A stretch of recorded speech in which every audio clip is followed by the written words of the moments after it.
घोषणा के तौर पे की हैं। पहली बात कि जो शिक्षा का अभियान हम लोगों के सामने जनस्वराज पार्टी के माध्यम से रखा गया, उसको हम पूरी तरह रिजेक्ट करते हैं। और पार्टी ने जिस तरीके से पहले शिक्षा और रोजगार पे प्रपोजल की बात की थी, उस पर हम लोगों ने कई राउंड बैठने के बाद ये देखा कि ये बिल्कुल रीपैकिंग जैसा है। आर्टिकल 21A में शिक्षा पूरी तरह पहले से ही मुफ्त है और छात्रों का अधिकार है और पेरेंट्स की जिम्मेदारी है। 10वीं में उससे पहले पढ़ाई के बीच में जो हमारी नीतीश कुमार जी की सरकार है, वो कपड़ा भी दे रही है, खिचड़ी भी दे रही है और साइकिल भी दे रही है। ऐसी कोई भी चीज़ नहीं है जो 2-2 किलोमीटर पर स्कूल में व्यवस्थित ना हो पूरे बिहार में, चाहे वो कोई बिहार का एरिया हो। वहाँ पे अगर मुस्लिम आबादी है तो वहाँ स्कूलों के अंदर में मुस्लिम टीचर्स बहाल किए गए हैं। ऐसी कोई भी चीज़ व्यवस्थित नहीं है जो नई लगी मुझे इस प्रपोजल में।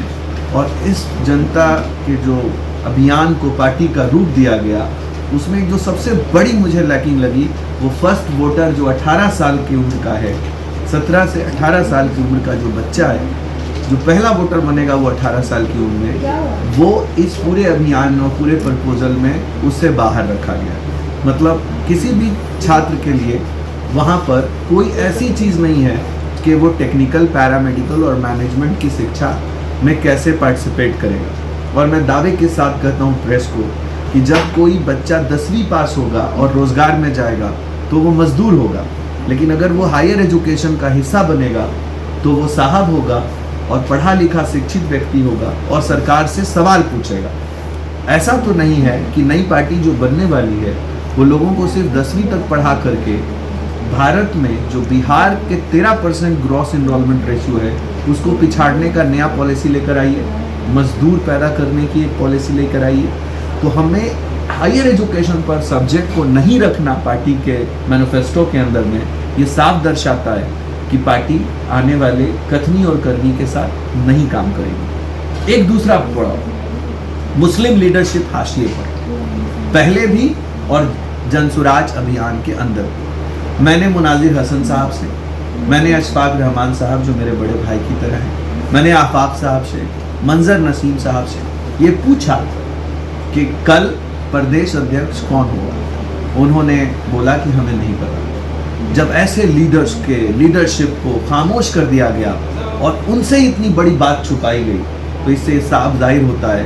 मैं उन सभी लीडर से इस मीडिया के माध्यम से एक सवाल पूछता हूँ कि जिसका कोई MP नहीं, जिसका कोई MLA नहीं, जिसकी कोई वसाद नहीं, जिसका कोई लोकसभा नहीं, कोई राज्यसभा नहीं, उससे तुम पूछने से भी डर रहे हो और वो बताने से भी इनकार कर रहा है, तो कल जब इसकी सरकार बनेगी तो आप अपने आवाम की आवाज़ कैसे बनोगे? सवाल ये है कि हर कोई अपनी राजनीति को बचाने के लिए सवाल से भी डर रहा है। मैं यहाँ से दुआ करता हूँ, ऐ अल्लाह, ऐ ईश्वर, अगर तू मुझे सुन रहा है तो ऐसे लीडरशिप को कभी उन लोगों के बीच न लाने देना, कभी ताकतवर मत बनाना जो गूंगे और बहरे हैं। तीसरी लास्ट बात युवाओं के पलायन की। ऐसा कोई रोड मैप जब शिक्षा का ही नहीं है तो कभी भी पलायन को रोका नहीं जा सकता। और मैं प्रशांत किशोर जी से पूछता हूँ कि अपनी ज़िंदगी की आधी से ज़्यादा ज़िंदगी वो खुद पलायन करके ही डिज़ाइन करते हैं और कोई भी ऐसा निर्माण बिना पलायन के नहीं किया जा सकता। आप इसका उदाहरण देख लीजिए, हमारे प्रोफेट ने मक्का से मदीना पलायन किया, गौतम बुद्ध ने घर छोड़कर, गांव छोड़कर पलायन किया। हम ऐसे किसी निर्माण को कभी भी कंस्ट्रक्टिव नहीं कर सकते। और एक गालिब के पहले और बाद में कई बुजुर्गों ने ऐसे शेर के अंदाज में कहा है, और एक बड़े बुजुर्ग ने कहा है इसमें कि हो कैद मुकामी तो नतीजा है तबाही। मैं एक बात साफ कर देना चाहता हूँ कि पलायन से इनकार नहीं है, शिक्षा के बगैर पलायन से इनकार है, मजदूर वाले पलायन से इनकार है। अगर हम शिक्षित होकर पलायन करते हैं तो देश के निर्माण में हिस्सेदार हैं। भारत भी तो हमारा ही, बिहार भी तो भारत का ही हिस्सा है। तो हम डेवलपमेंट अगर कर रहे हैं तो पूरे भारत की डेवलपमेंट हो रही है। पलायन से इनकार नहीं है, शिक्षा के बगैर पलायन से इनकार है, मजदूर के लिए पलायन से इनकार है।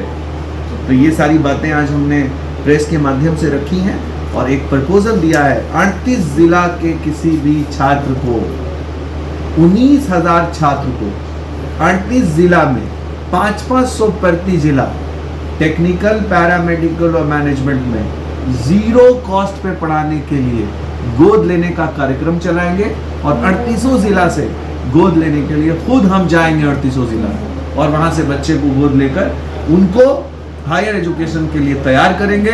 ये पहली मुहिम मैं अपने मिशन के तौर पे संकल्प मिशन के अंतर्गत चलाऊंगा। कोई सवाल? ठीक है।